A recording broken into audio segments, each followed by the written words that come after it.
اللہ اللہ اللہ اللہ اللہ اللہ۔ بسم اللہ الرحمن الرحیم نحمده ونصلی علی رسوله الکریم اما بعد۔ اب ہم اصحاب کہف کے واقعے کو 3 قسطوں میں بیان کریں گے انشاءاللہ۔ سب سے پہلے اصحاب کہف یہ کون تھے،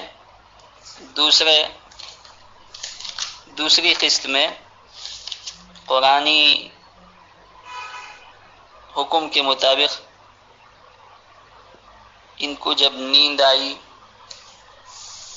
اور دیکھنے والا ان کو کیا سمجھتا تھا اور یہ کتنے 100 سال اور کتنے دن آرام کیے، اس کے متعلق، اور تیسری اور آخری قسط ان کے بیدار ہونے کی بات کی۔ ابھی ہم ان کے واقعے کی پہلی قسط بیان کرتے ہیں۔ اس سے پہلے آپ یہ بات ذہن نشین کر لیں، یہ واقعات نہ قرآن کے دوسرے قرائن سے نہ احادیث سے ثابت ہے، بلکہ مفسرین نے اپنی تلاش و جستجو اور تاریخ کی حقائق کو سامنے رکھ کر بیان کیے ہیں، اور ان واقعات کا سمجھنے پر قرآن کی دوسری آیتوں کو سمجھنا موقوف ہو، ایسے بھی کوئی بات نہیں ہے۔ تو ہم ان کی سب سے پہلے ابھی یہ اصحاب کہف کا واقعہ کس زمانے میں پیش آیا اور یہ کون لوگ تھے ان کے بارے میں آپ کو بتائیں گے انشاءاللہ۔ اصحاب کہف بادشاہوں کی اولاد اور اپنے قوم کے سردار تھے۔ قوم چونکہ بت پرست تھی، ایک روز ان کی قوم اپنے کسی مذہبی میلے کے لیے شہر سے باہر نکلی، جہاں ان کا سالانہ اجتماع ہوتا تھا۔ وہاں جا کر یہ لوگ اپنے بتوں کی پوجا پاٹ کرتے اور ان کے لیے جانوروں کی قربانی دیتے تھے۔ ان کا بادشاہ ایک جبار ظالم دقیانوس نامی تھا، جو قوم کو اس بت پرستی پر مجبور کرتا تھا۔ اس سال جبکہ پوری قوم اس میلے میں جمع ہوئی تو یہ اصحاب کہف نوجوان بھی پہنچے اور وہاں اپنی قوم کی یہ حرکتیں دیکھیں کہ اپنے ہاتھوں کے تراشے ہوئے پتھروں کو خدا سمجھتے اور ان کی عبادت کرتے اور ان کے لیے قربانی کرتے۔ اس وقت اللہ تعالیٰ نے ان کو یہ عقل سلیم عطا فرما دی کہ قوم کی اس احمقانہ حرکت سے ان کو نفرت ہوئی اور عقل سے کام لیا، تو ان کو سمجھ میں آ گیا کہ عبادت تو صرف اس ذات کی ہونی چاہیے جس نے زمین و آسمان اور ساری مخلوقات پیدا فرمائی ہیں۔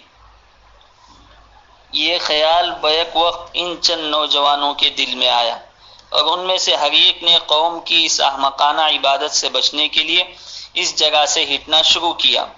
ان میں سب سے پہلے ایک نوجوان مجمع سے دور ایک درخت کے نیچے جا کر بیٹھ گیا۔ اس کے بعد ایک دوسرا شخص آیا اور وہ بھی اسی درخت کے نیچے بیٹھ گیا۔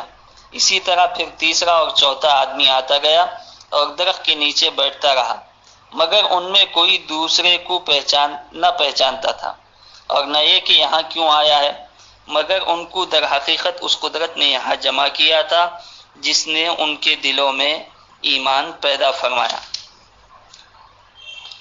الغرض یہ لوگ ایک جگہ جمع ہو گئے، مگر ہر ایک اپنے عقیدے کو دوسرے سے اس لیے چھپاتا تھا کہ یہ کہیں جا کر بادشاہ کے پاس مخبری نہ کر دے، یعنی جاسوسی نہ کر دے، ہمارے احوال کا علم ان کو نہ ہو جائے اور میں گرفتار ہو جاؤں۔ کچھ دیر سکوت کے عالم میں جمع رہنے کے بعد، یعنی خاموشی کے عالم میں جمع رہنے کے بعد، ان میں سے ایک شخص بولا کہ بھائی، ہم سب کے سم قوم سے علیحدہ ہو کر یہاں پہنچنے کا کوئی سبب تو ضرور ہے۔ مناسب یہ ہے کہ ہم سب باہم ایک دوسرے کے خیال سے واقف ہو جائیں۔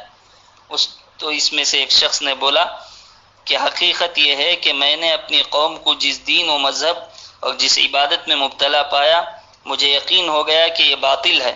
عبادت تو صرف اللہ جل شانہ کی ہونی چاہیے، جس کا تخلیق کائنات میں کوئی شریک اور ساجی نہیں۔ اب تو دوسروں کو بھی موقع مل گیا اور ان میں سے ہر ایک نے اقرار کیا کہ یہی عقیدہ اور خیال ہے جس نے مجھے قوم سے علیحدہ کر کے یہاں پہنچایا۔ اب سب کے خیال ایک ہو گئے تو یہ جماعت ایک دوسرے کی رفیق اور دوست ہو گئی اور انہوں نے الگ اپنی ایک عبادت گاہ بنا لی جس میں جمع ہو کر یہ لوگ اللہ وحدہ لا شریک لہ کی عبادت کرنے لگے۔ مگر دھیرے دھیرے یہ خبر شہر میں پھیل گئی اور چغل خوروں نے بادشاہ تک ان کی خبر پہنچا دی۔ بادشاہ نے ان سب کو حاضر ہونے کا حکم دیا۔ یہ لوگ دربار میں حاضر ہوئے تو بادشاہ نے ان کے عقیدے اور طریقے کے متعلق سوال کیا۔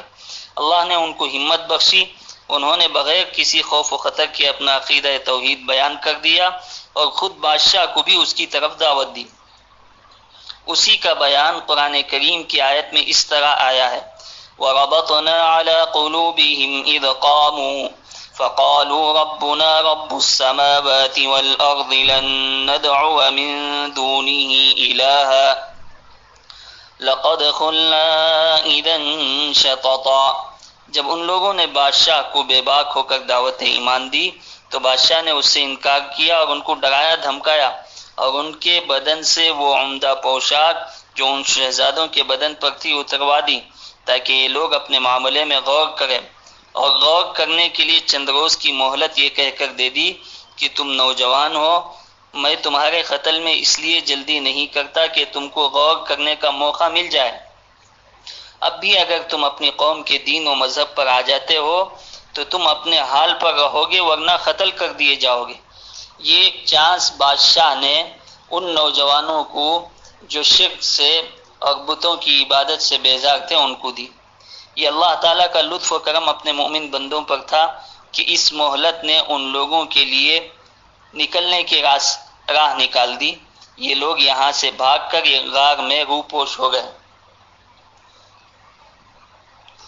عام روایات سے معلوم ہوتا ہے کہ یہ لوگ حضرت عیسیٰ علیہ السلام کے دین پر تھے، اور ایک روایت میں ہے حضرت عبداللہ ابن عباس رضی اللہ تعالی عنہ اس کے راوی ہیں، اس زمانے کے بادشاہ کا نام جس نے ان پر ظلم کیا تھا، شرک کو مسلط کرنا چاہتا تھا، اس کا نام دقیانوس بتلایا ہے، اور جس وقت یہ واپس آئے ہیں اس وقت کے بادشاہ کا نام بیدوسیس لکھا گیا ہے۔ یہ ہماری پہلی قسط ہے جو اصحاب کہف کے تعلق سے ہم نے آپ کے سامنے رکھی ہے۔ انشاءاللہ بقیہ 2 قسطیں بھی جلد ہی آپ کے سامنے آ جائیں گی۔